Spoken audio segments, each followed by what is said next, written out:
morning, children. Today in craft we will be learning how to make a tulip flower.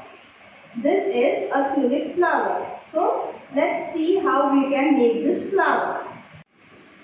To make a tulip flower, first you need to take a craft paper. This is a craft paper.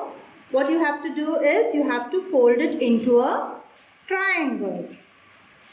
Fold it neatly into a triangle. Okay?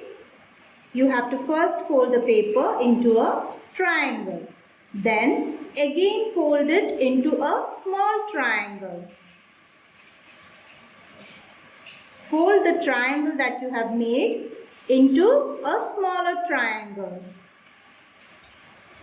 Okay? This is the second triangle that we have folded. Now open this. You can see a line in between. Here, you have to fold it from here this way. Give it a half fold.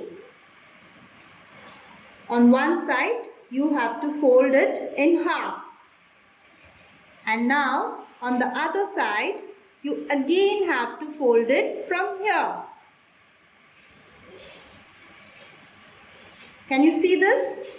I have folded this here, this way, and on the other side also I have folded it this way. So this is how you can make a tulip flower. You can stick this flower in your drawing book and draw a stem and a leaf to your tulip flower. Hope you enjoyed this activity. Do practice at home. Thank you.